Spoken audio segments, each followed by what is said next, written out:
Right, so I don't know about you, but as a left-leaning political commentator who has been holding Keir Starmer to account for some time, really hasn't surprised me that much that he's imploding quite as quickly as he seems to be.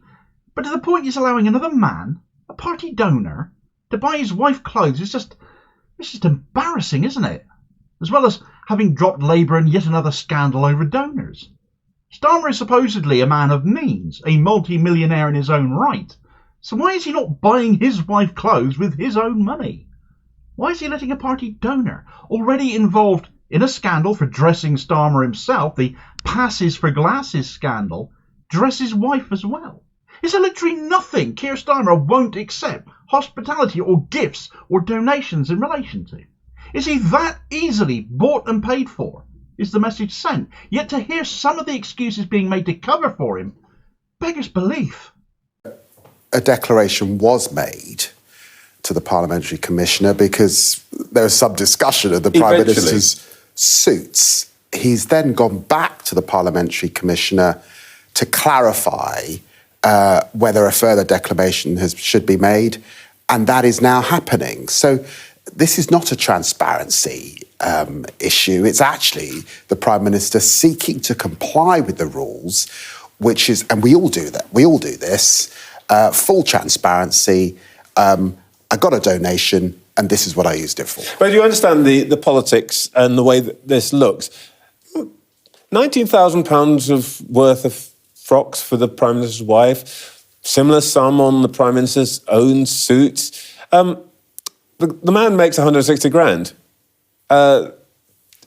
Should this really be what politicians do? I take it you buy your own suits. My suit's it's a lovely suit. My suit's TM Lewin. OK. But no. Other manufacturers are available. Seriously, look, I think Waheed Alli has been in the Lords for certainly over 2 decades. He is a self-made millionaire that has been a supporter and a donor to the Labour Party over successive leaders and prime ministers. So that really isn't anything new, and his commitment to support the Labour Party is long-standing over many. But you know what I'm saying? Whatever the truth of it, for many people who don't live in these circumstances, don't see things in a way that you do, it feels a bit odd. I recognise that, but I also recognise that in our country, there isn't a budget for the Prime Minister's clothes or his wife's clothes. In some countries, there's a substantial budget. I've just come back from America where there is a substantial budget to ensure that the US President and the First Lady, their appearance can never be challenged. That is not the case in our country. So it is the case that successive leaders of the opposition wanting to represent the country on an international stage and prime ministers have used donors to fund that budget. That is the truth of it. Right, so that was David Lammy there, our Foreign Secretary, making the excuses this morning for Keir Starmer's wife Victoria having had some £19,000 worth of designer frocks lavished upon her by Lord Waheed Alli, the same guy embroiled in the passes for glasses scandal for shelling out donations to dress Keir Starmer himself with, bought him glasses, hence the nickname for this scandal, with the prospect of that Downing Street pass Alli had, but inexplicably so, being arguably linked to that, the allegation made.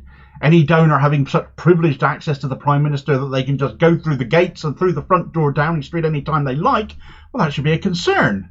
It should absolutely and quite justifiably raise questions.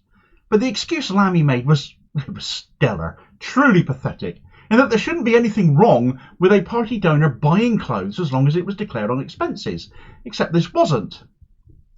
Why shouldn't they accept such a donation when there is no clothes budget for the PM and his wife, said Lammy. Well, there is a clothes budget, Dave. It's the same as all of us have a clothes budget, Dave. It's called our own personal income. It's called Starmer's own salary. Tell him to buy his wife clothes with his own bloody money. He does have enough of it, you wet lettuce of a man, Dave. Now, you can argue about the honesty of the mistake. That's now for a parliamentary investigation, though the damage is already done in my mind. But given this involves Waheed Alli again, the optics are obviously deplorable. Starmer's only been in a job 10 weeks and twice this guy has come up. But come off it, Dave. Starmer really, he's loaded. Why is he not buying his wife clothes himself? He's on £160,000 a year now. He was loaded before he got the job of Prime Minister from his career in law. This just simply isn't an excuse that washes. And given the cuts his government are implementing, how much tougher so many of us are going to find it going forwards, especially if we're pensioners or have young children and are on low wages. Here we have a very well-paid, already wealthy man accepting money from a party donor, and you always have to beg the question of what they are paying for. I don't care how long Ali has been a Labour peer for David Lammy, the question always has to be asked, what are they paying for in exchange for handing over their money, so much of it? Because between Starmer and his wife, Waheed Alli has lavished nigh on £40,000 on them. And that's not including money to dress Angela Rayner or Sue Gray's son Liam Conlon, now the MP for Beckenham and Penge, who got £10,000 off Ali. Does £40,000 buy you a Downing Street pass, or is there more to it than that? Explain, please. Well, Starmer might have thought the passes for glasses issue was over. But now he faces another parliamentary investigation because now this additional donation from the same donor comes out in relation to dressing his wife, coming from the same time period. So all the older claims get raked up naturally all over again. The bit that has entertained me so much over this story, it has to be said, is that it's the Murdoch Times who have broken this story. And that despite all the desperate courting of the scum of the Times, the Murdoch papers as they are, more than any other paper, as I've covered in numerous other videos, and certainly other commentators have as well, they cannot get rid of Starmer at Murdoch Towers. Starmer is still regularly thrown under a bus by them. He can write a column one day in one of their hateful rags on one page, and on the very next page to it, they'll have an article attacking him over the same policy.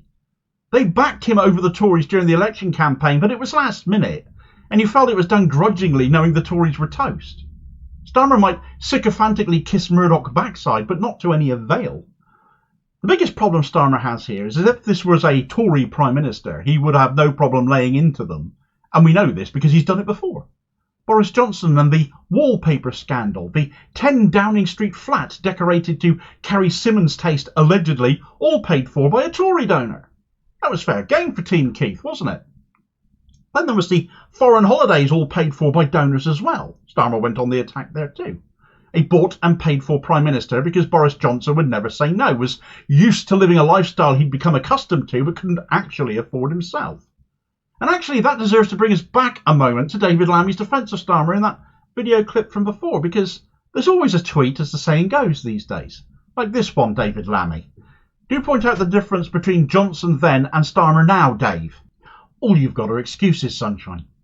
Starmer is a man who never turns down hospitality, donations and gifts, from football tickets to dinners in Davos to Coldplay concert tickets to clothes and glasses. He's actually taken more freebies than all Labour leaders since 1997 combined, and this was covered in a story from last year by Open Democracy. Starmer since, of course, only having got worse and racked up even more in the way of donations and gifts over the last year, including over this latest FrockGate scandal.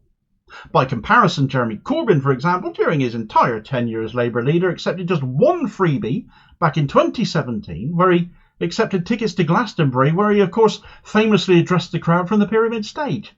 He turned his one freebie into a work trip, basically.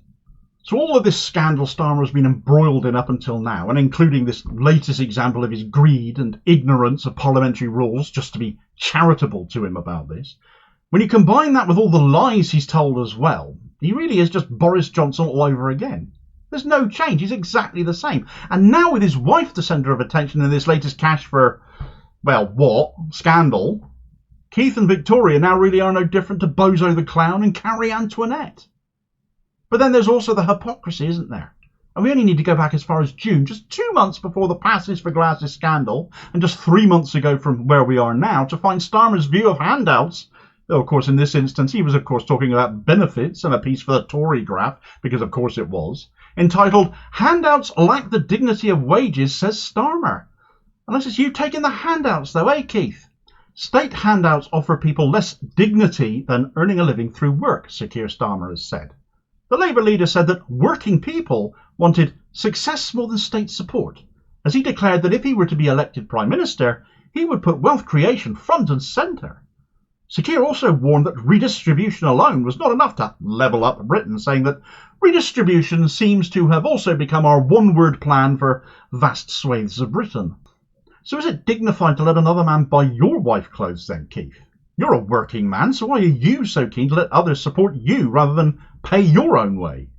As for redistribution, well, going by this, it's no wonder you're against that. If you no longer have rich donors because they're being taxed what they're supposed to be taxed, a fair level of taxation, for example, who's going to pay for your next suit and your wife's frock for the next elitist bash you choose to attend? Free tickets for that as well, presumably. Keir Starmer promised change if he was elected. He and his wife are the new Boris and Carrie, or perhaps a new Ferdinand and Imelda Marcos. Maybe there's a generational thing there as to which one you choose to attribute them to. No change, though, certainly, just more of the same sort of people on the take and on the make for themselves, running the country, or should I say ruining it. Certainly Starmer has already built up quite the record of ruination so far, from freezing pensioners to starving kids, and now after taking so much in the way of donations from private healthcare interests, and with his health secretary literally having brought in a corporate lobbyist, unelected, in part for private healthcare too, and a former health secretary driving privatisation under Blair himself at that, the NHS is now being told it has to reform or Starmer's going to let it die. As if with all that lobbying he's getting that isn't likely his plan all along, as this video recommendation will tell you all about as your suggested next watch. I hope to catch you on the next vid. Cheers, folks.